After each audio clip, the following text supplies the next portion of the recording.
Pues bueno, buenas tardes a todos. En esta octava sesión del curso de hormigón para obra civil y edificación vamos a dar una visión transversal de una técnica muy difundida en obra civil, algo menos en edificación, que es el hormigón proyectado, o como algunos lo conoceréis como gunitado, o con el término inglés de shotcrete. Para realizar esta presentación voy a hacer primero una breve introducción. Digamos que va a parecer que no tiene nada que ver con lo que vamos a hablar, pero bueno, está, digamos, relacionado con lo que voy a hablar hoy y lo que hemos hablado durante los días anteriores en el resto de sesiones. Y es ver dónde estamos dentro del mundo económico, en la construcción y más específicamente en el hormigón. Para ello tenemos esta diapositiva un tanto extraña, dónde estamos y a dónde va el dinero. Aquí tenéis un gráfico donde expresamos el precio por kilo en euros de diferentes cosas. Algunos son materiales, otros son alimentos, y hay también de parte de materias primas y también de tecnología. Como veis, el hormigón es el pariente pobre de toda esta familia, incluso es más barato que el agua, cosa que os puede sorprender. Y como veis, trigo, maíz, que son temas alimentarios, pues están por encima del hormigón, pero por debajo de otros alimentos, como puede ser el azúcar o materias primas, como pueden ser el cobre, y ya no digamos tecnología, como es un iPhone. Un poco esto para que veáis el poco peso, si lo expresamos en precio por kilo, de nuestro material, que es el hormigón.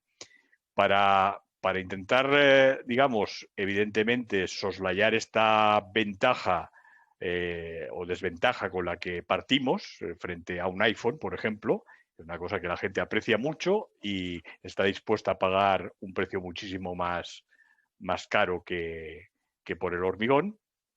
Lo que debemos hacer es, en un contexto de emplear materiales con mayor valor añadido y ventajas, que digamos, frente al hormigón como gran masa o gran volumen que pesa mucho, asociar a estas técnicas o a este material un conocimiento técnico que en este caso, como veremos, es bastante singular, porque se aleja de lo que son los hormigones convencionales, solucionar problemas que nos presente la sociedad, y como hemos visto en el caso de hormigón proyectado, que vamos a ver hoy, pues es una técnica muy utilizada en túneles, que el túnel en sí soluciona muchos problemas de movilidad.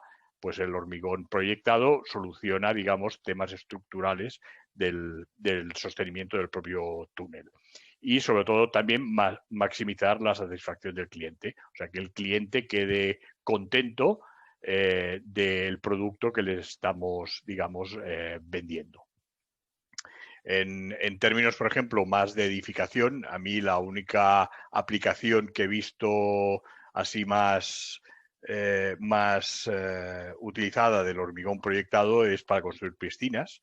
Evidentemente, es muchísimo más rápido que las maneras tradicionales de construir una piscina con hormigón,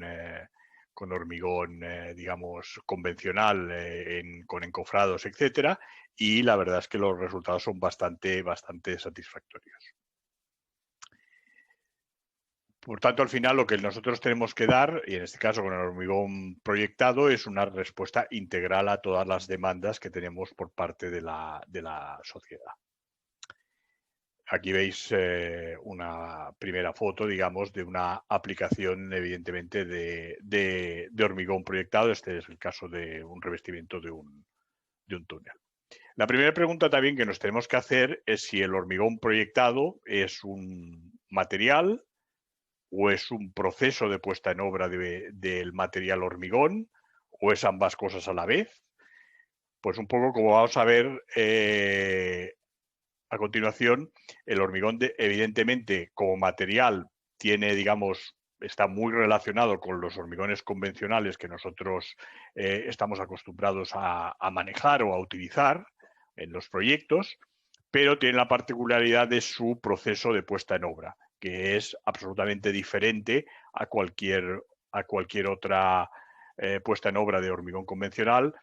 Digamos, lo que más se le parece, pero simplemente en el aspecto formal, es el hormigonar mediante una bomba de hormigonado y transporte por tubería, ¿no?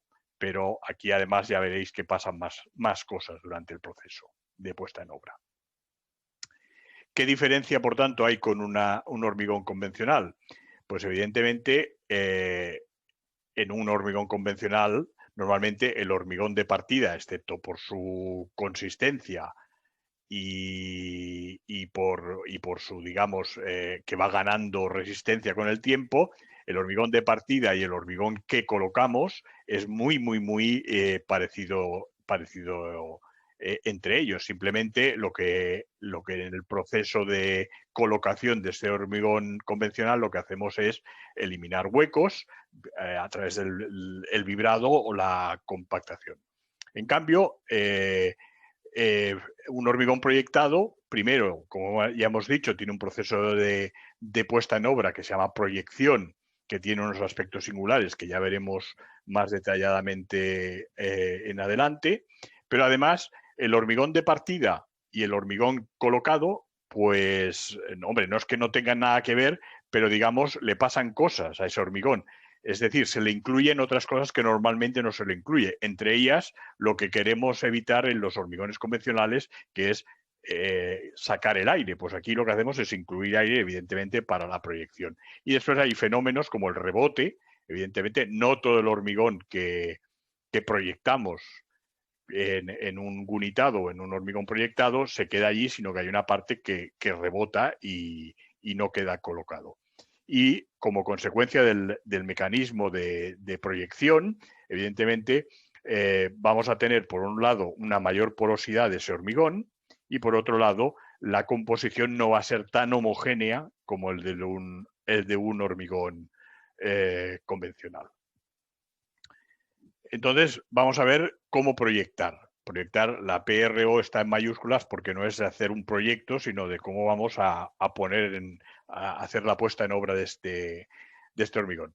Básicamente hay dos vías clásicas de métodos de proyección, o sea, de puesta en obra.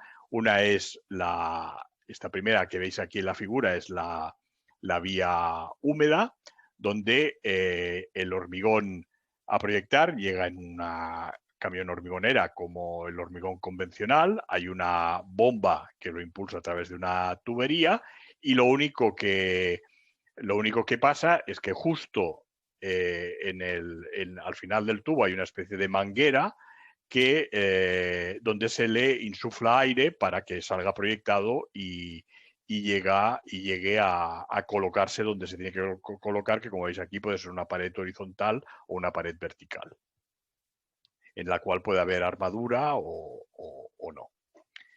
Por tanto, esta es la vía húmeda, que es lo más parecido, digamos, al hormigón de partida y el hormigón final. Simplemente el hormigón final tiene una inclusión de aire que lo que hará es que tenga una mayor porosidad. Si vamos ahora a ver la vía seca, aquí es completamente distinta. El material que nosotros nos surtimos es un material normalmente que viene ensacado, es un material seco, es un hormigón seco, sin la adición del agua. Y lo que hacemos es, en el recorrido desde donde alimentamos este hormigón seco a una bomba, le añadimos, por una parte, utilizamos aire comprimido para la proyección final y le añadimos, como veis aquí, el agua. La vía seca, que se llama seca por eso, porque el hormigón en principio viene seco y donde se le añade el agua es en el último tramo, justamente antes de salir proyectado. pues tiene, como veremos después, unas diferencias respecto a la vía húmeda. Esta sería un poco una comparativa entre las dos vías, la vía húmeda y la vía seca. Como veis, en la vía húmeda el rendimiento del equipo es mucho mayor, hay menos rebote, porque el hormigón, digamos, ya viene premezclado con el agua, digamos, inicialmente, no se mezcla el agua en el momento de la proyección, y tiene evidentemente unas condiciones ambientales de trabajo que sobre todo afectan si es un sitio cerrado, como podría ser un túnel, mucho mejor para las personas, porque se produce evidentemente menos polvo. La vía seca pues tiene sus ventajas también, que el coste del equipo es mucho menor que el de la vía húmeda, y podemos proyectar hormigón no desde una distancia, proyectarlo desde más distancia, sino que el equipo de aplicación del hormigón proyectado puede estar a más distancia respecto al punto de proyección que en el caso de la vía húmeda. Por tanto, si nosotros vemos esto así, como muestra la fotografía, la vía húmeda, que es el señor este tan fuertote y tan grande, pues vamos, le va a dar una paliza al otro y lo va a dejar seco, ya que es vía seca, y por tanto me parece clarísimo que tendamos a utilizar siempre la vía húmeda. Bueno, pues esto no siempre es cierto, porque le podemos dar la vuelta a la foto, y entonces el señor fuertote es el de la vía seca y el señor más débil a priori es el de la vía húmeda. Como veis, los rendimientos, el rebote, exactamente todas las condiciones son las mismas, pero ¿cuándo puede ser una vía seca mucho más, digamos, más ventajosa respecto a la vía húmeda? Pues, por ejemplo, cuando estemos gunitando o lanzando hormigón proyectado en una piscina que está al aire libre y no tenemos problemas de condiciones ambientales. Normalmente los equipos son más baratos y por tanto las empresas que hacen estos trabajos son empresas más pequeñitas, no se dedican a hacer revestimientos de túneles ni de grandes taludes, etcétera, sino que hacen obras de mucho menor calado y digamos, no nos debe preocupar dónde pueda estar el equipo de, digamos, de impulsión para la proyección del hormigón, porque puede estar a una mayor distancia. Es decir, en función de las características de la obra a realizar, puede ser más ventajoso la vía húmeda o la vía seca. Pero en definidas cuentas, si la obra es grande y sobre todo en situaciones de que se haga en un interior, pues evidentemente la vía húmeda es la más recomendable de utilizar en estos casos. Para que también tengáis una... Perdón, no sé si veis, se ha debido poner en negro... ahora. Es que se me ha puesto en negro la tabla. Sí, se pone en negro a momentos. Sí. Pues debe ser por alguna razón. Quizá al mover el ratón me pasa, pues no lo voy a mover. Bueno, aquí veis un poco. Vaya, pues ahora no he movido el ratón y... Bueno, aquí lo que veis un poco es, bueno, cuando se quite el negro, no sé, a ver, espera, voy a intentar, a ver si, bueno, al menos así se ve. Digamos, un poco la dosificación de un tipo de hormigón para proyectar y del otro, de la vía húmeda y la vía seca. Como veis, la vía húmeda tiene una mayor cantidad de agua, sobre todo, y es muy importante que tiene una cantidad de elementos de árido pequeño, mucho más grande que la de la vía seca. Esto es por eso se reducen los rebotes y es más fácil de colocar y se organiza menos polvo. También los tamaños grandes, evidentemente, como la gravilla 412, están en menor cantidad, y el resto de los componentes más o menos son ya muy parecidos. Pero básicamente la idea es cantidad de agua, que es mucho mayor en la vía húmeda que en la vía seca, y que los tamaños de los áridos son más pequeños en la vía húmeda que en la vía seca. Por tanto, vamos a preguntarnos que cómo debemos dosificar este hormigón para proyectar para tener éxito en nuestra obra. La primera cuestión es el esqueleto granular. ¿Qué le debemos pedir al esqueleto granular? Aquí veis el uso granulométrico entre la línea azul y la roja sería el de un hormigón convencional, y la línea amarilla es digamos, la dosificación de áridos o el uso de los áridos en una vía húmeda. Está dentro del uso de un granulométrico de un hormigón convencional, y donde da el salto evidentemente es por la presencia de los tamaños 0,02 que habéis visto antes en las dosificaciones, que da este gran salto. En cambio, para una vía seca, la granulometría es mucho más continua y está un poco fuera de lo que son los hormigones convencionales, porque carecen básicamente tienen menos finos que un hormigón convencional. Estos serían un poco los dos usos granulométricos que deberíamos utilizar para vías húmeda o vía seca.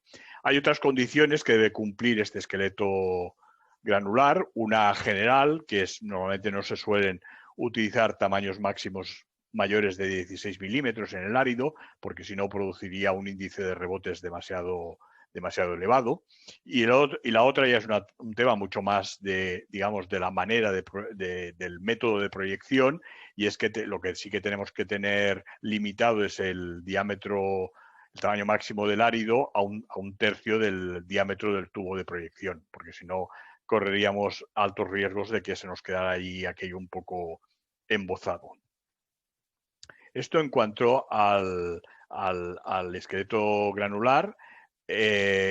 Como idea que os tenéis que llevar, idea fuerza que os tenéis que llevar, es que entre adiciones, el cemento y los elementos más finos de los áridos, en ambos casos suelen estar entre 500 y 550 kilos por metro cúbico. Como veis, esto es bastante más elevado que lo que sería en un hormigón convencional. Este sería, como veis aquí en la foto de la derecha superior, el aspecto del hormigón proyectado. Y bueno, esto, como veis aquí, es la nariz de la manguera de proyección, que tiene un perfil para darle mayor velocidad de salida.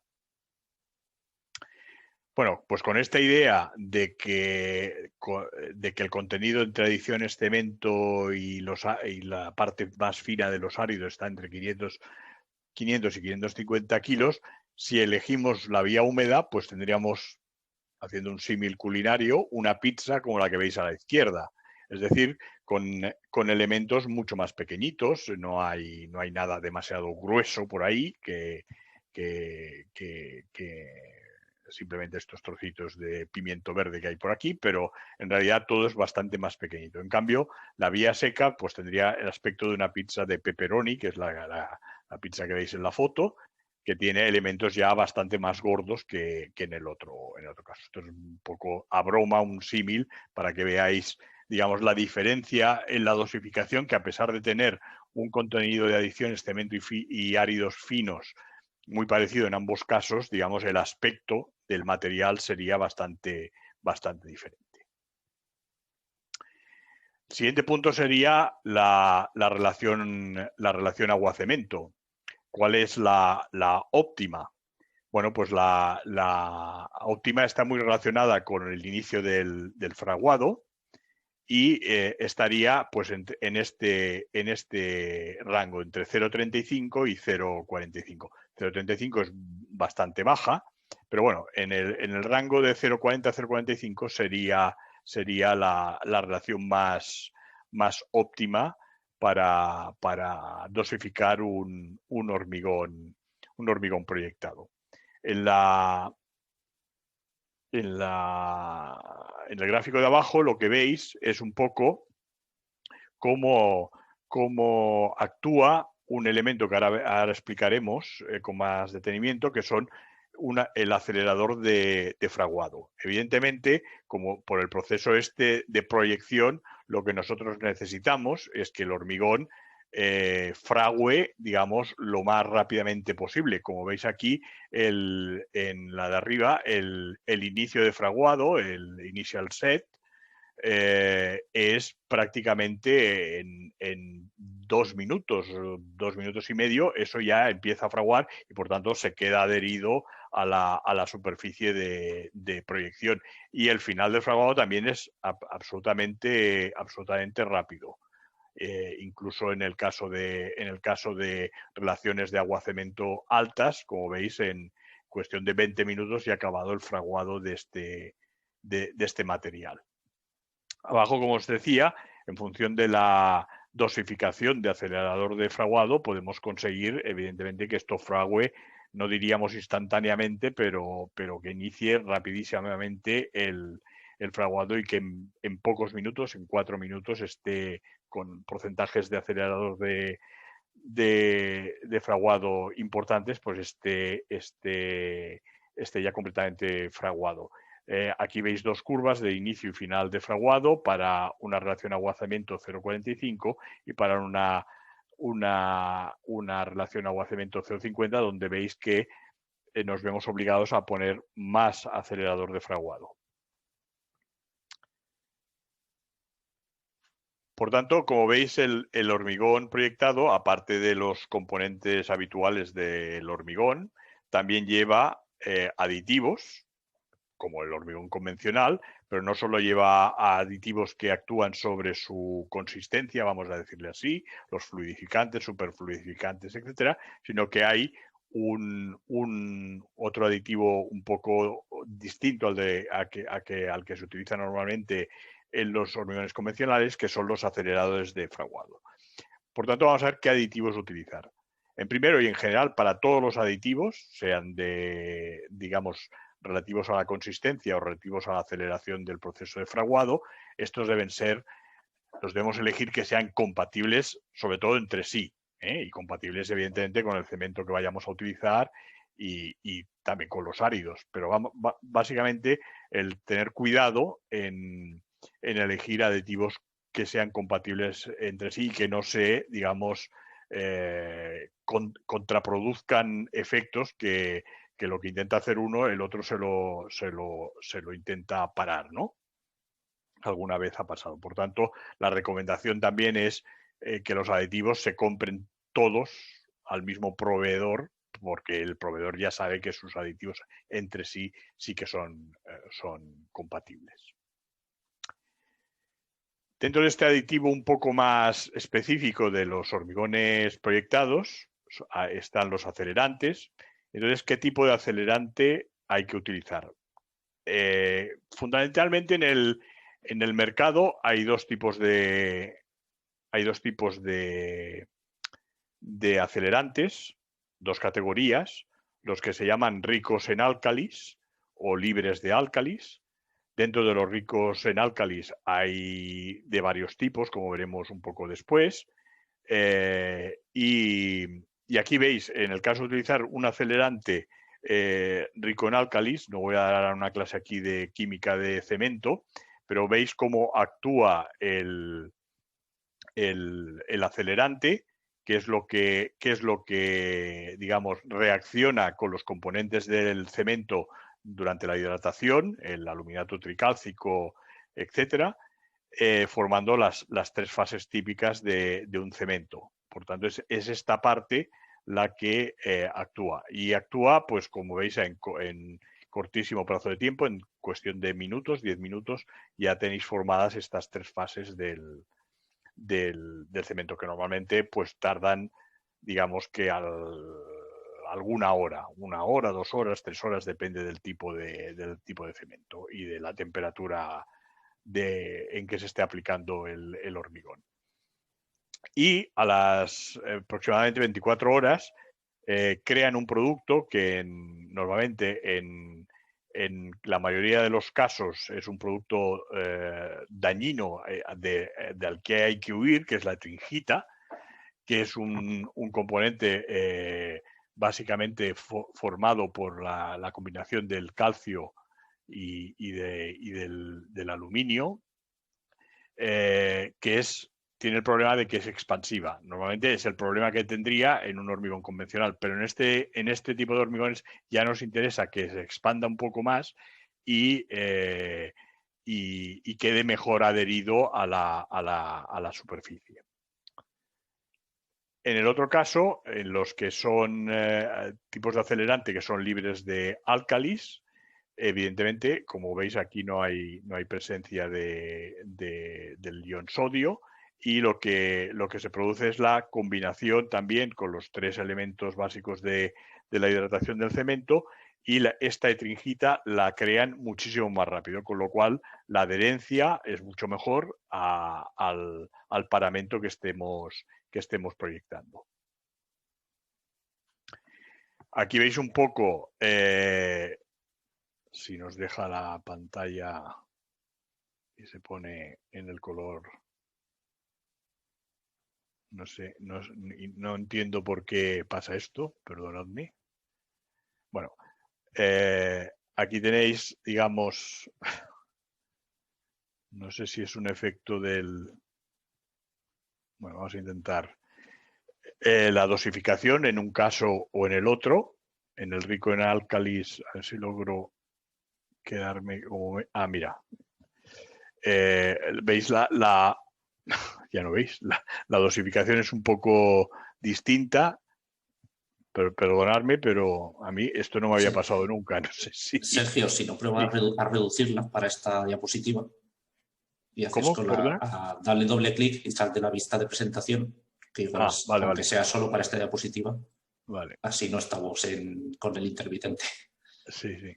A ver, un segundito que la busco. Aquí. He pasado una. Esta. Bueno, aquí tenéis las dosificaciones típicas. En el caso del rico en álcalis está entre el 3 y el 7, el libre de álcalis entre 4 y 9. Como veis, la diferencia fundamental es el pH del hormigón en un caso y en otro. En un caso es muy alto, 13-14, y en el otro es muchísimo más bajo. Esto evidentemente tiene sus consecuencias o su influencia en la evolución de la resistencia inicial, que es un poco más alta en los ricos en álcalis que en los libres de álcalis. No mucho, pero sí que es un poco más alta. La resistencia final, en cambio, se cambia, es más alta si utilizas acelerante libre de álcalis que con álcalis. Evidentemente, desde el punto de vista de la salud laboral, es muchísimo mejor el libre de álcalis porque no se crea ese entorno básico tan peligroso. Es mucho más seguro a la hora de transportar, y en aspectos ambientales de emisiones y tal, evidentemente es mucho mejor el utilizar acelerantes libres de álcalis. Y ahora vais a ver vamos a que no se ponga en... Voy a volver a la versión...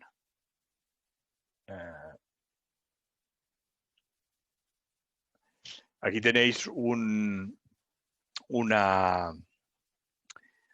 mapa mundi en el cual veis las zonas donde las zonas azules son los países, son las zonas del mundo donde se utilizan estos acelerantes ricos en álcalis. Básicamente, como veis, es todo lo que es América, Australia y países, digamos, de cierta anglosajones o de influencia americana. En España somos rara avis, aunque esta clasificación es un poco antigua. Ahora ya se está cambiando también en España a utilizar acelerantes libres en álcalis, pero en España se utilizaban ricos en álcalis, pero en base de aluminatos. En Rusia, por ejemplo, se utilizaban en base a silicatos, y los varios países, entre ellos China, que están en rayado verde, es porque ahí se utiliza un poco todo. Y lo que está en gris es porque son mercados muy, muy limitados, que es básicamente África. Esto simplemente un poco para que tengáis idea de cuál es la distribución de la utilización de estos tipos de acelerantes. Bueno, la siguiente sería qué tipo de cemento utilizar. Ya hemos visto los aditivos, hemos visto los áridos y ahora vamos a ver los cementos que podemos utilizar o que debemos utilizar. Evidentemente, la primera gran diferencia o la primera gran división es entre utilizar cementos tipo 1 o cementos tipo 2. En España el más utilizado es el tipo 1, aunque ya está cambiando, evidentemente, igual que ha pasado en Europa, que se utiliza más de cemento tipo 2 con adiciones por razones medioambientales. En España también ya está cambiando la situación, entre otras cosas porque las adiciones cada vez son más escasas. Las adiciones tradicionales que se utilizaban en los cementos, como son las cenizas volantes y las escorias siderúrgicas, pues bueno, las cenizas volantes, al cerrarse la mayoría de centrales térmicas de carbón, ya no hay. Básicamente en España hay muy pocas. Y escorias siderúrgicas, pues bueno, con la reconversión del acero, etcétera, etcétera, etcétera, cada vez hay menos altos hornos y por tanto tampoco hay escorias, aunque se pueden traer de fuera. También se pueden utilizar otros cementos más específicos, resistentes a sulfatos, etcétera, etcétera, en función de la exposición ambiental a la que se vea expuesto ese hormigón proyectado. Si hay presencia de sulfatos, evidentemente utilizaremos un cemento resistente a sulfatos. Si está en las proximidades de la costa o incluso en contacto directo con el agua de mar, la proyección, el hormigón proyectado, pues utilizaremos un cemento resistente al agua de mar. La otra, vaya, paso a modo no presentación. La otra diferencia importante, según utilices un tipo de cemento u otro y la cantidad de acelerante, utilizando un acelerante tipo A, un 5 y un 7%, y un tipo B, también un 5 y un 7%. El B sería el tipo libre de álcalis. Y lo que veis aquí en las otras dos columnas, debajo del tipo de cemento 1 y tipo de cemento 2, es la energía que se libera en la primera hora en julios por gramo de cemento. Como veis, influye, por un lado, el tipo de acelerante y su cantidad. Los acelerantes ricos en álcalis liberan menos energía en la primera hora que los libres de álcalis, y también con la cantidad o la dosificación de acelerante que le veamos, un 5 o un 7%. Esto simplemente para tener una noción de otro criterio para elegir un tipo de cemento u otro tipo de cemento. Depende de si tenemos problemas de desarrollo de energía liberada en la primera hora, de desarrollo de calor o no. Voy a jugarme a ver si esta no se pone en negro. Aquí lo que veis también es el tiempo de fraguado, el inicial y final de fraguado, en función de un cemento o un hormigón de referencia, utilizando en este caso de la izquierda un cemento tipo 1 52,5 R o un cemento tipo 2 AEI 42,5 R, sin utilizar ningún tipo de acelerante y utilizando distintas cantidades de acelerante y tipos de acelerante como hemos visto antes. Aquí veis evidentemente la actuación del aditivo acelerante, como es fundamental para el buen funcionamiento de un hormigón proyectado, y evidentemente con una dosificación de un 7% de un acelerador sin álcalis, evidentemente se acortan muchísimo los tiempos de fraguado del hormigón. Aquí veis también, digamos, ya desde el punto de vista que hemos visto antes, la formación de tringita, de yeso, de portlandita y de halita, que se crean en función de los dos tipos de cemento, y utilizando siempre el mismo acelerante y en la misma cantidad, ¿eh? Estos son temas, digamos, ya más de criterios de decisión para utilizar un tipo de cemento u otro. Bueno. Y ahora sí que hablamos de proyectar, de hacer un proyecto para cómo proyectar un hormigón gunitado para tener éxito en el proyecto.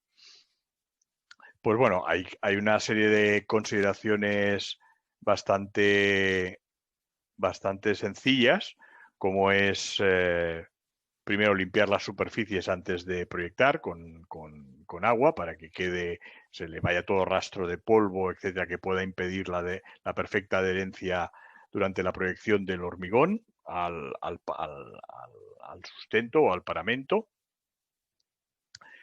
Evidentemente, lubricar el equipo antes de proyectar, para que, digamos, no evitar atascos, digamos, durante el proceso de proyección en el tubo o en la propia bomba de proyección.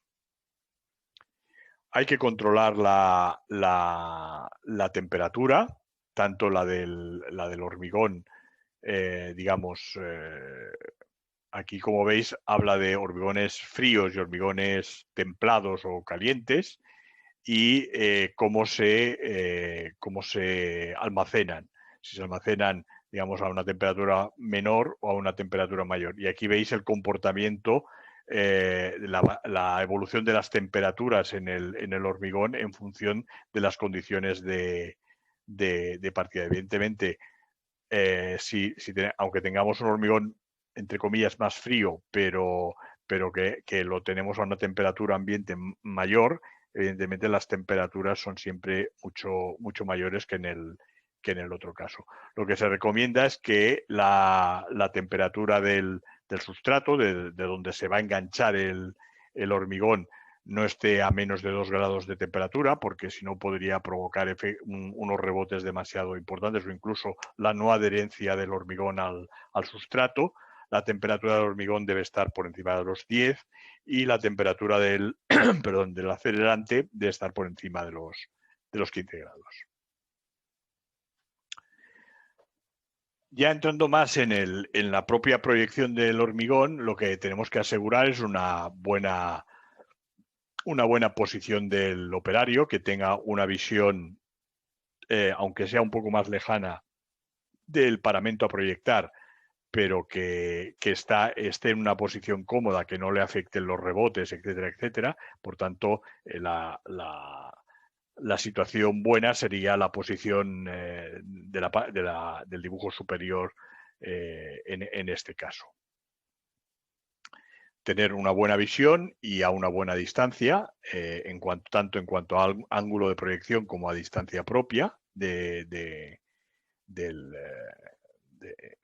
proyección. Debe estar en torno a entre 1 y 2 metros la punta de la trompa de proyección respecto al sustrato que queremos proyectar, y con unos ángulos parecidos a lo más, digamos, 90 grados, parecidos a 90 grados posible, para que asegurar la adherencia y minimizar el rebote.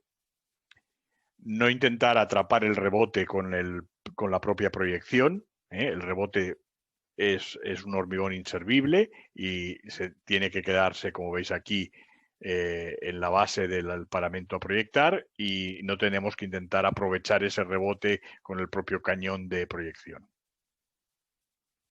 Cuidar las conexiones desde donde se introduzca el hormigón, sea en vía seca o vía húmeda, hasta la proyección, que no tengan fugas, que no se puedan provocar, o sea, codos muy cerrados para que no se puedan provocar atascos, etcétera, etcétera.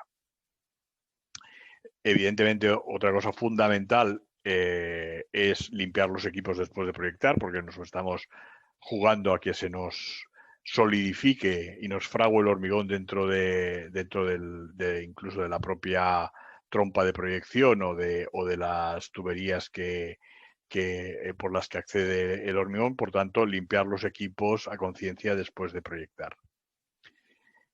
Siguiente paso es, una vez que ya tenemos o vamos a hacer el hormigón, cómo controlar ese hormigón.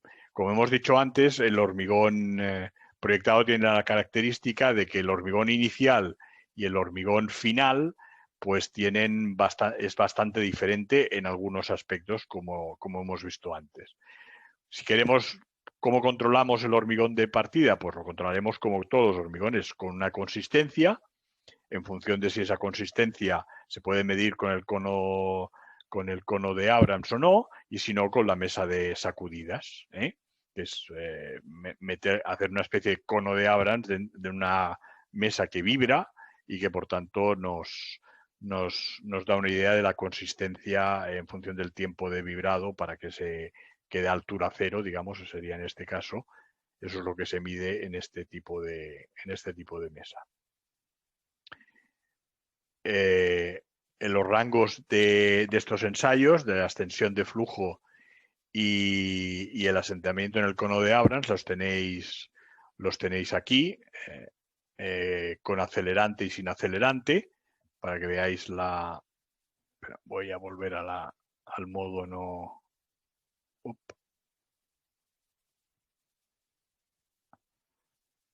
Vale. Los rangos entre 50 y 90 sin acelerante, en cambio con acelerante deberían ser mayores, tiene que ser un hormigón un poco más, siempre un poco más fluido, tanto en el caso de medirlo con el cono de Abrams como con la extensión de flujo. El hormigón proyectado, claro, no podemos hacer una probeta o probetas del hormigón proyectado, sino que tenemos que hacer, por un lado, hacer ensayos in situ, como veremos ahora, o ensayos en laboratorio a base de extraer testigos, cosa que no siempre es fácil porque evidentemente los espesores de proyección son relativamente pequeños y entonces nos quedaría siempre un testigo un poco, digamos, para tener una relación, una esbeltez de una relación entre diámetro y altura de 1, que sería lo ideal, que como serían los o de 0,5, como serían los testigos en una probeta de hormigón, pues evidentemente tenemos que ir a diámetros muy pequeñitos, y porque los espesores son relativamente pequeños. Normalmente lo que se suelen utilizar son más bien los ensayos in situ. Aquí veis un poco, digamos, en el timeline desde que hacemos la proyección, qué ensayos podemos utilizar. Por ejemplo, en cuestión de minutos o de pocas horas, lo que vamos a hacer son los ensayos in situ, el ensayo de penetración y el ensayo del hincado de clavo, que ahora veremos. Y ya para ya largo plazo, digamos, ya hablando de días, pues haríamos ensayos sobre testigos. Esto es lo que recomienda una guía austriaca. La O está con 2 puntitos, es de Österreich, que es el nombre en alemán de Austria. Lo otro me niego a saber lo que es, pero es algo de normativa o algo así, creo que la V.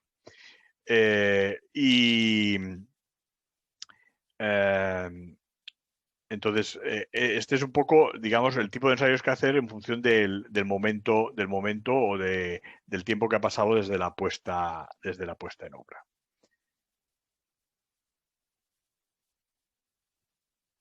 No me voy a arriesgar. Aquí tenéis, bueno, estos son diferentes fotos del proceso del control del hormigón proyectado, cómo se proyecta y cómo se puede controlar. Y entre los ensayos hemos visto uno que es una forma de medir la resistencia a compresión de ese hormigón es mediante un penetrómetro, que es, digamos, la fuerza que tienes que hacer para penetrar una aguja una cierta profundidad en el hormigón. Eso está correlacionado con la resistencia a compresión. Esta es la norma que rige este ensayo. La otra, aunque parece un poco más pedestre, pero es muy efectiva, es para medir la resistencia a compresión, es hincar un clavo y en función también de la fuerza que hay que hacer, logras evaluar la resistencia a compresión. Es decir, que la persona que aparece en esta foto es Sergio Pallarisi, que, bueno, un gran amigo, profesor de la Escuela de Barcelona hasta hace unos años, ahora está en una universidad en Inglaterra, es, digamos, entre los 10 mayores expertos que hay en el mundo en hormigón proyectado, entre otras cosas, pero básicamente en hormigón proyectado, y es autor de varias guías, incluso de los capítulos que hay en el futuro código estructural español de hormigón. El anejo de hormigón proyectado está hecho por él, una persona encantadora de origen brasileño, pero absolutamente adaptado a la vida en Europa. Y como veis, currante como el que más.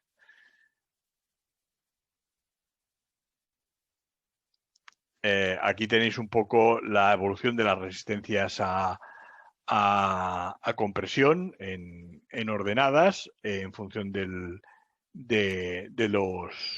los tiempos y de los distintos ensayos que se van realizando. Otra manera también de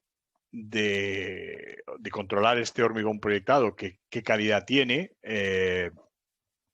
se utiliza básicamente para hormigones proyectados con fibras. O sea, el hormigón, aparte de los típicos componentes de hormigón, también puede llevar fibras, igual que el hormigón convencional.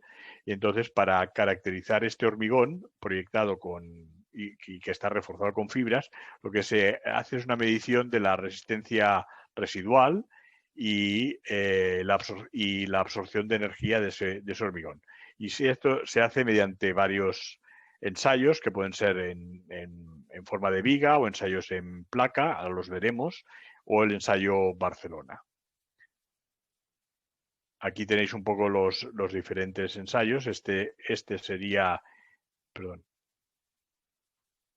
el ensayo, digamos, en viga, en la placa esta panel FNARC, y este sería el ensayo Barcelona. Estos son diferentes maneras de controlar el hormigón ya proyectado cuando este contiene fibras.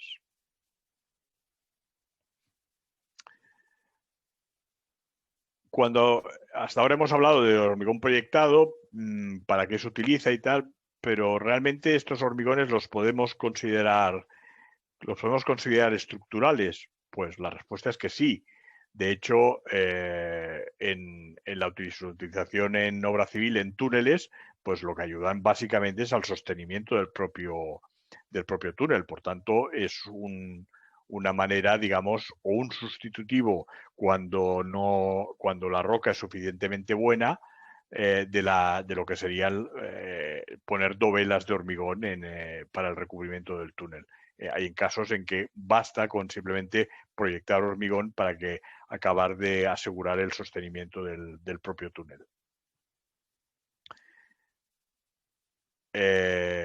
Otras aplicaciones bastante comunes son en depósitos. Yo he hablado de piscinas, pero bueno, al final un depósito es una piscina un poco más grande y un poco más profunda. Pues también evidentemente es un método muy rápido para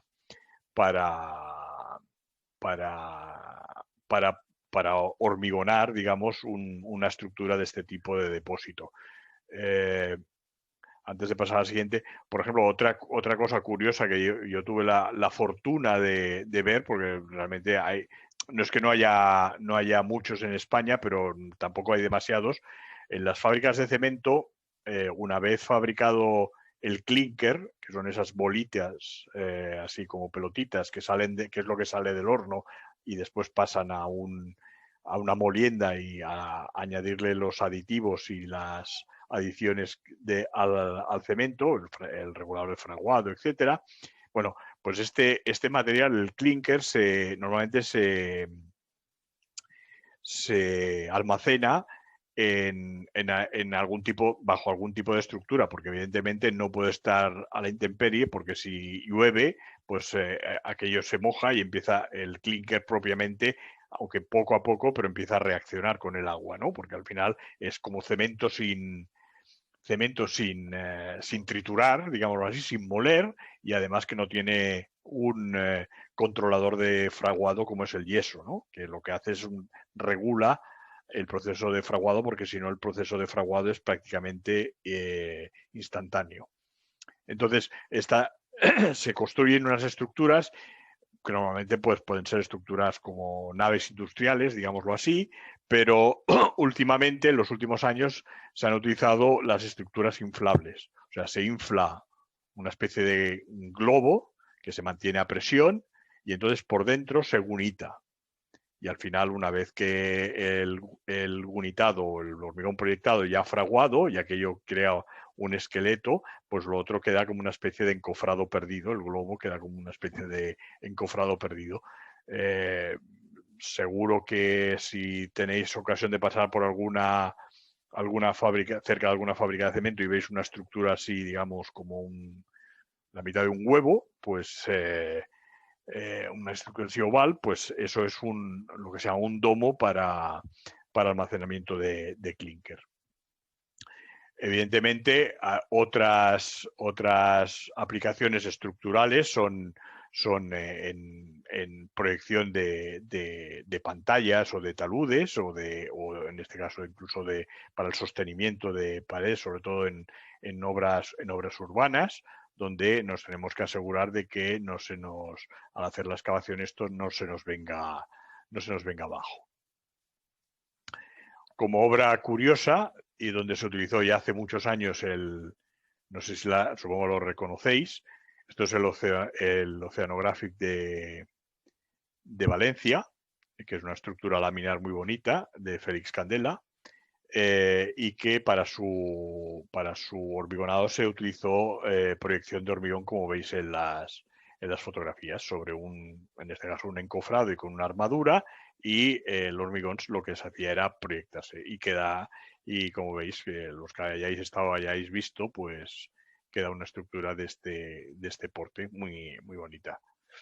Este sería un caso de utilización no muy habitual en edificación. Siguiente punto es, si hemos dicho que esto es un hormigón estructural, pues cómo dimensionar estructuras con este hormigón.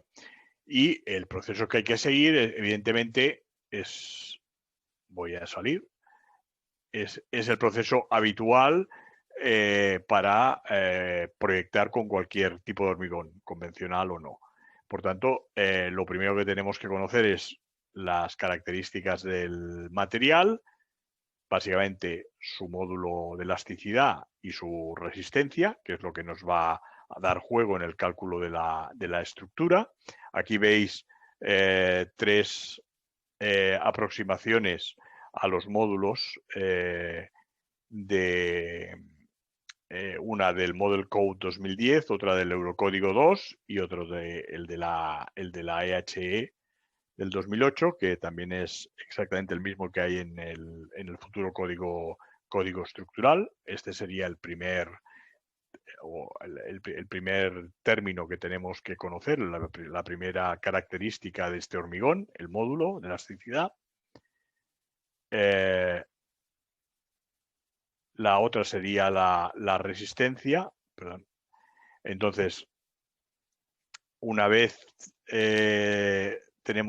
conocemos o tenemos alguna manera de aproximarnos al valor del módulo y al valor de la resistencia, pues en función, al final hay que hacer unos ensayos, o se han hecho unos ensayos, digamos, para ajustar estos valores que vemos aquí, que no son más que el de un hormigón convencional, pues ajustarlo realmente a lo que sería un hormigón proyectado. Para eso, pues en el caso de, por ejemplo, de la Escuela de Caminos de Barcelona, pues hicieron una serie de ensayos basándose en 32 dosificaciones diferentes, utilizando variables como el tipo de cemento, o el 1 y el 2AL, agua que fuera potable, una relación fija de agua-cemento de 0,45, también un uso granulométrico de los áridos también fijo,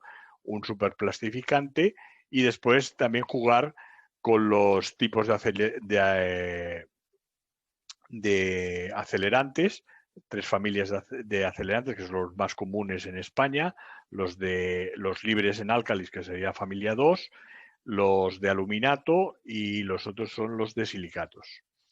Entonces, con estas 3 familias y con diferentes dosis, una baja, una media y una alta, se lograron 32 dosificaciones, se obtuvieron unos resultados.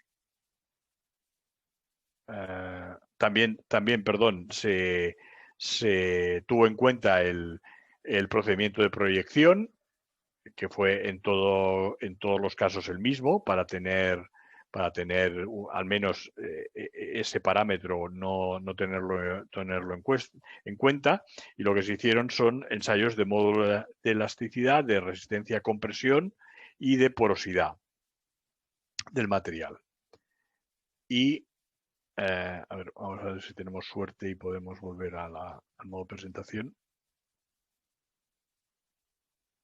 Bueno, aquí veis la maquinaria y la sistemática que se utilizó para la proyección.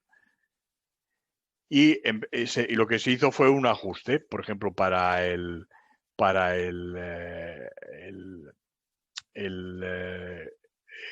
módulo de elasticidad, pues para esas dosificaciones 32 dosificaciones que se utilizaron, se aplicaron las fórmulas tanto del Eurocódigo 2 como de la HE como del Model Code, dieron esta nube de puntos. Este es el estimado y este es el medido, y entonces con esto pues se ajustó la fórmula que nos daba el módulo de elasticidad. Se vio cómo se ajustaba cada una de las fórmulas. La peor, digamos, era la de la EHE. La del Model Code estaba bastante ajustada ya.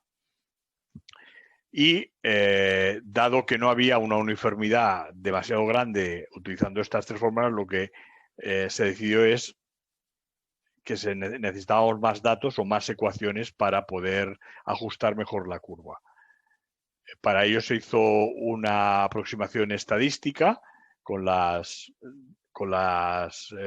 fórmulas del Eurocódigo y de la EHE, y a partir de allí ya se ajustaron muchísimo mejor las fórmulas. Como veis, ya está todo mucho más centrado en esta diagonal, que quiere decir que lo estimado y lo medido prácticamente coinciden.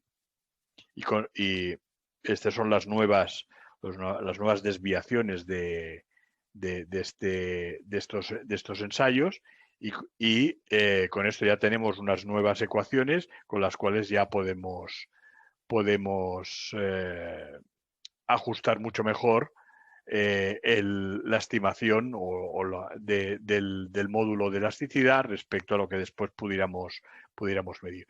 Otra cosa importante, evidentemente, es, igual que en el hormigón armado, pues la adherencia entre el hormigón y las barras de acero.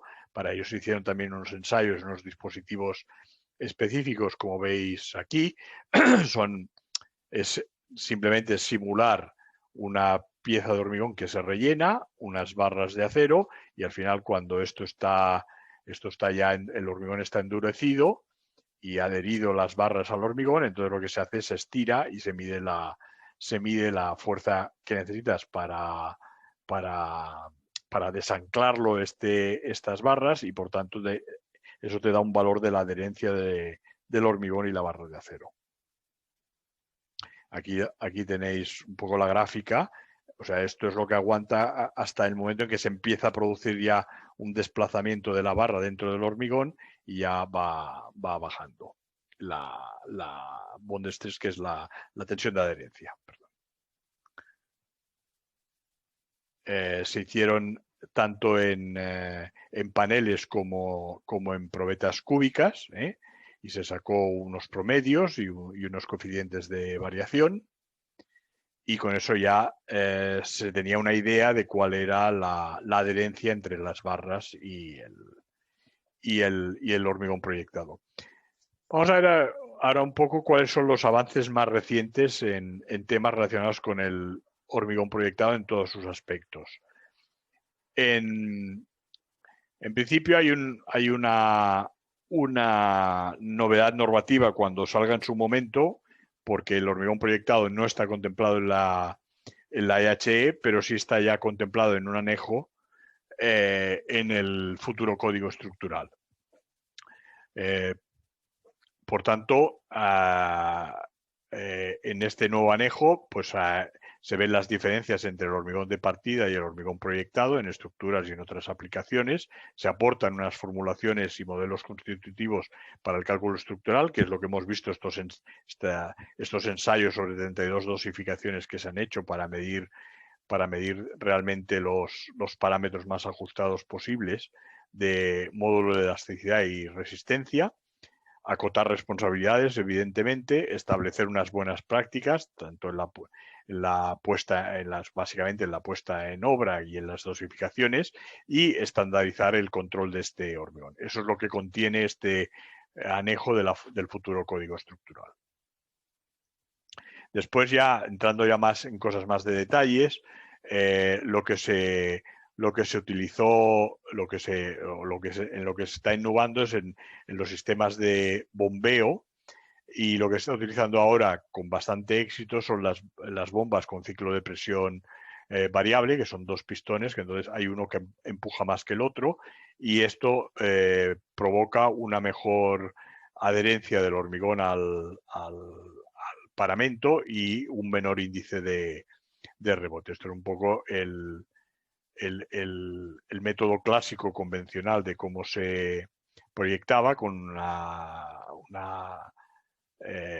bomba de 2 cilindros iguales, y ahora lo que se hace es con 2 cilindros de distinto diámetro, con 2 bombas con cilindro de distinto diámetro, con lo cual se mejora mucho o sea, se baja el índice de rebote y se mejora la adherencia al paramento. Bueno, esto es para que veáis también la manera, por ejemplo, de cómo sale en las bombas de presión de presión constante el hormigón. Va saliendo como a borbotones, que son estos dientes de sierra que veis aquí. En cambio, en las de presión variable, el hormigón sale de una manera mucho más constante, con la misma, a pesar de ser presión variable, sale con la misma fuerza.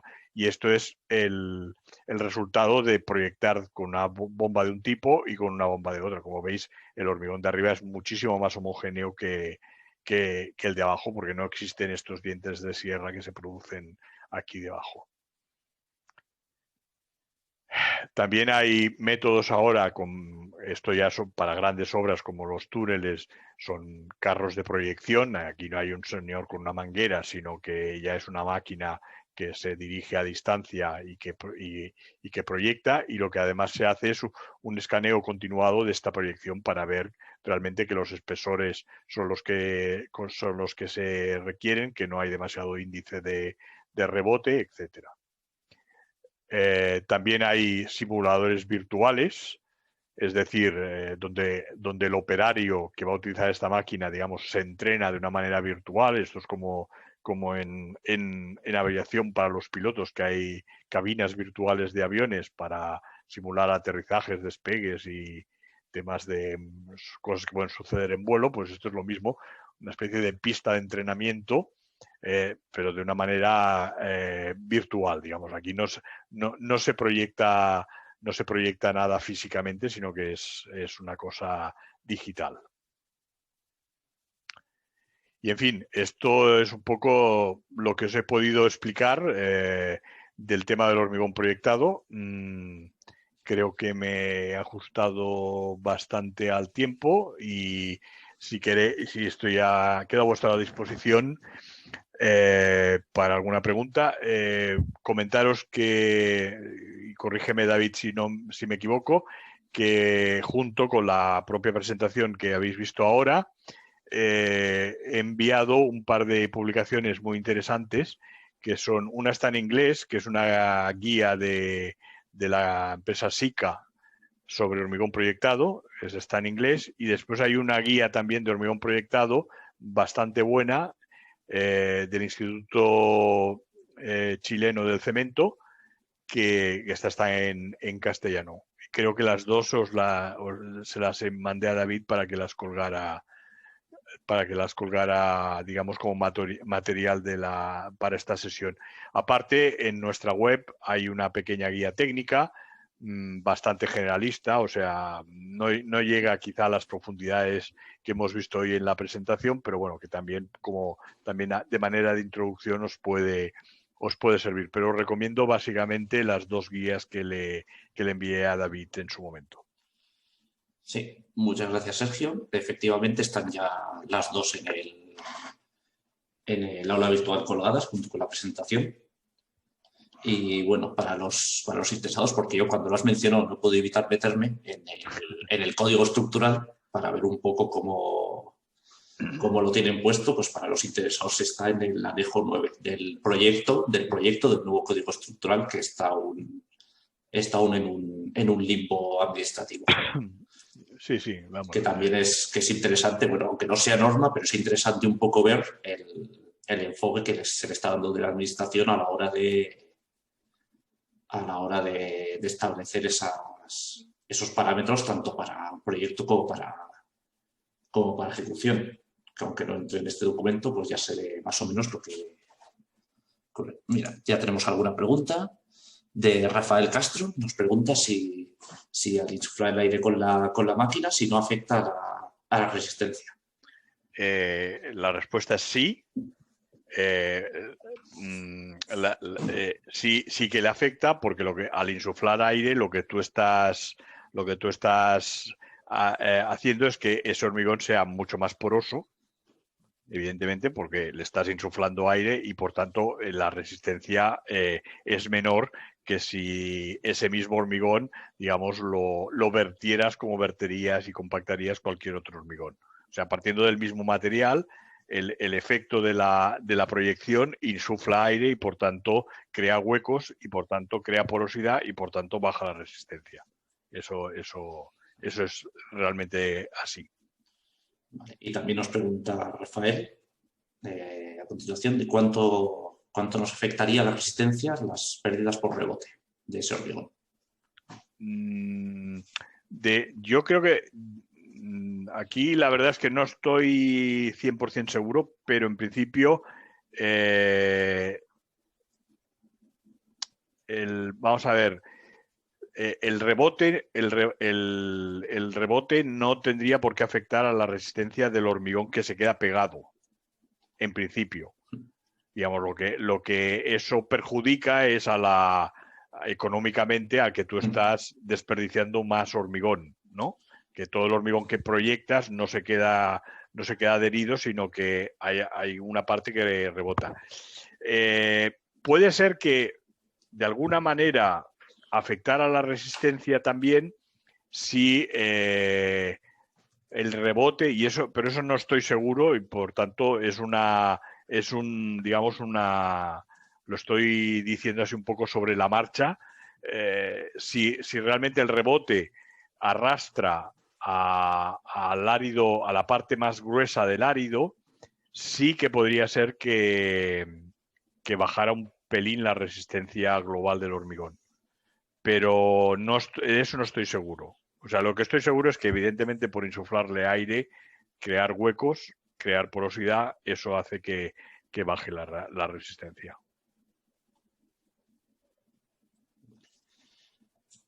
Bueno, vamos a esperar unos minutos a ver si alguien tiene alguna otra pregunta. Y yo, pues por preguntarte así un poco por encima.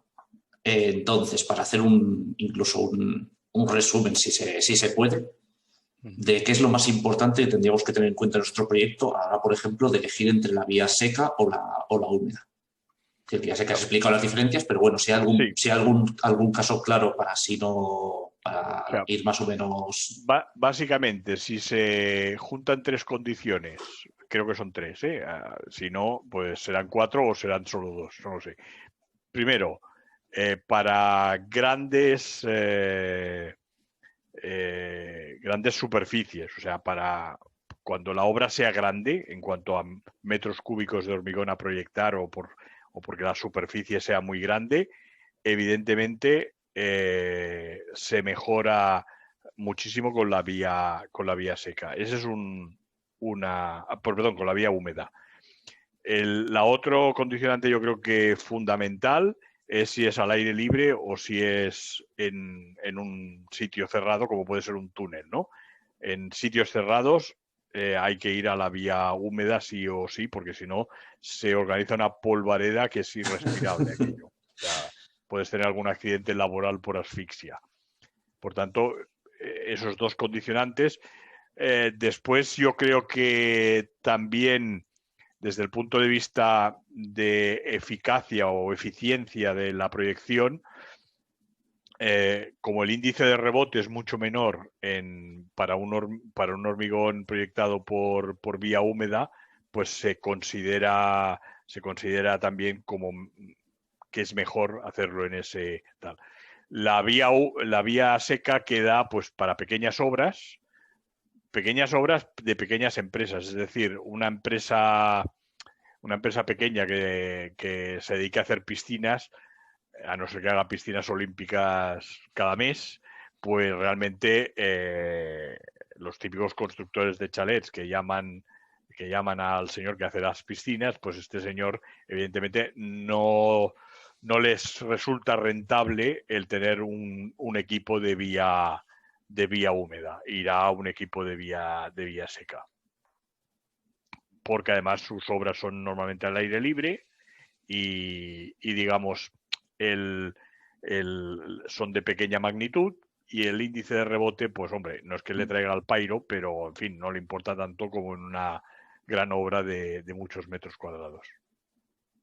Vale, gracias. Y también otra pregunta de Rafael, que pregunta sobre qué fluidez sería la recomendable para la colocación en obra del hormigón, es decir, qué fluidez sería recomendable para este tipo de. A ver si puedo recuperarla sin irme yo de la conferencia como me ha pasado antes. A ver si soy capaz de reanudar compartición. Aquí. ¿La veis? Sí, la seguimos viendo. Vale. Yo creo que hay una diapositiva que no nos jugaremos el tipo poniéndola en modo presentación, sino que la voy a pasar así. A ver si la encuentro.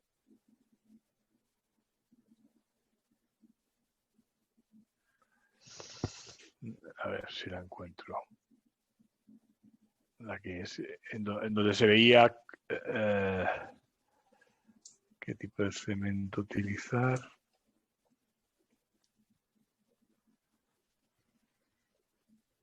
Vaya. Esta. Aquí.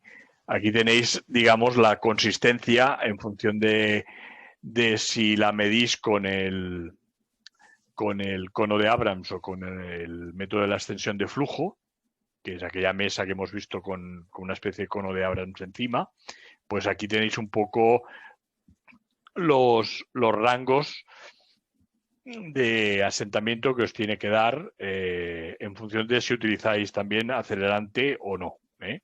Sin acelerante, digamos, el comportamiento es como menos dócil, y con acelerantes, como veis aquí, enseguida nos vamos a asentamientos de más de 16 centímetros en el cono de Abrams.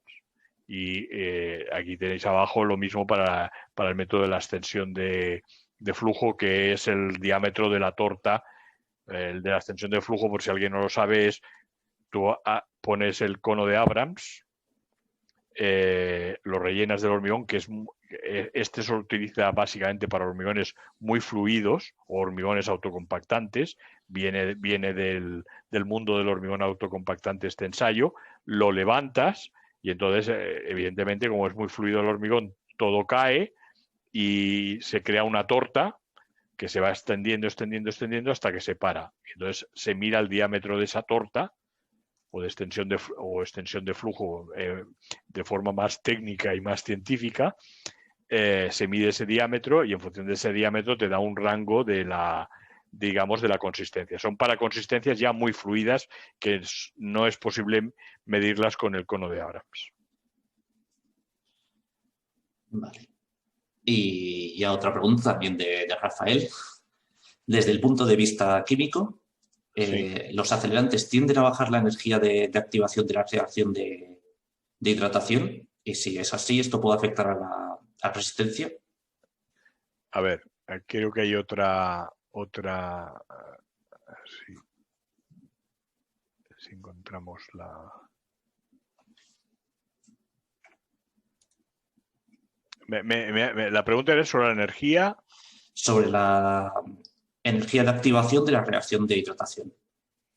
Yo entiendo que se refiere a la energía que se libera durante el proceso de fraguado del cemento. Eso es, imagino que sí, exacto. Nos confirma Rafael que eso. ¿Qué es eso? Bueno, un poco aquí tenéis, en función del tipo de cemento y del tipo de acelerante que utilices, vamos a fijar un cemento, el cemento tipo 1, me es igual uno de los dos, pero es este mismo. Aquí veis, según el tipo de... con el mismo tipo de acelerante, que estos son los que son ricos en álcalis, con un 5% de dosificación o un 7% de dosificación, cuanto más dosificación se produce de acelerante, más se acelera, valga la redundancia, la reacción de fraguado y, por tanto, en menos tiempo se libera más energía. Por eso es 48 contra 38. Y lo mismo pasa si utilizas un acelerante libre en álcalis. Lo que pasa es que aquí la energía todavía es mayor porque se acelera todavía más la reacción. Y lo mismo vale para los cementos tipo 2. O sea, es un poco, digamos, desde el punto de vista cualitativo es independiente del tipo de cemento. Depende básicamente del tipo de acelerante y de la dosificación del acelerante que utilices. Vale. Y preguntaba también, con todo este tema de los acelerantes, de si La había resistencia. el límite que hay para cuánto acelerante se le puede, Yo no he llegar a visto meter. ningún, sí, no he visto ningún sitio que se le ponga más de un 10%. Yo creo que Vale. ese es un poco el límite de los. eh, Me parece que hay alguna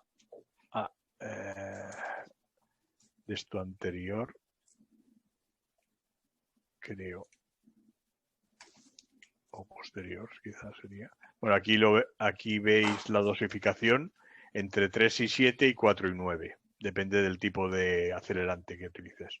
O sea, yo no he visto ningún hormigón proyectado con más de un 10% de dosificación de acelerante.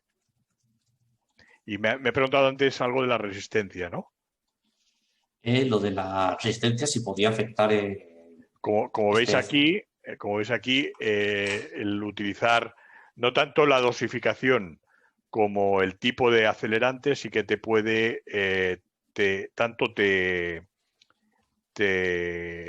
digamos, actúa sobre la resistencia inicial como sobre la resistencia final. Los ricos en álcalis, digamos, aceleran mucho el proceso y por tanto dan lugar a una evolución mucho más rápida de la resistencia inicial, y en cambio los libres de álcalis un poco menos, tampoco mucho más diferencia. En cambio, a la hora de la resistencia, digamos ya a final o a largo plazo, las tornas se cambian. los libres de álcalis dan un poco más de resistencia final que los ricos en álcalis. Vale, perfecto. Pues ya parece que no hay más preguntas, con lo cual, si os parece, lo dejamos... Tampoco ya sé mucho más yo, ¿eh? Pues eso, vamos a cerrar rápido antes de que hagan alguna pregunta que nos pongan, que pueda ponerte en aprietos. Sí, además que nos hemos ajustado bastante bien, en 1 hora y media, así que pues muchas gracias, Sergio, por habernos acompañado de nuevo en otra sesión. Ya nos queda la última de hormigones, que ya será en mayo, si no recuerdo mal. Efectivamente, el 6 de mayo. Y recordamos que con el otro curso, el que tenemos, el de firmes, seguiremos dentro de 2 semanas. La semana que viene descansamos. Gracias a todos por haber venido otra tarde más. Y esperamos veros en las siguientes sesiones. Pues muchas gracias a todos. Muchas gracias a ti, David, y cuidaos mucho todos. Eso es. Pasado una buena tarde de jueves y buen fin de semana que se nos acerca. Muy bien. Muchas gracias a todos. Hasta luego a todos.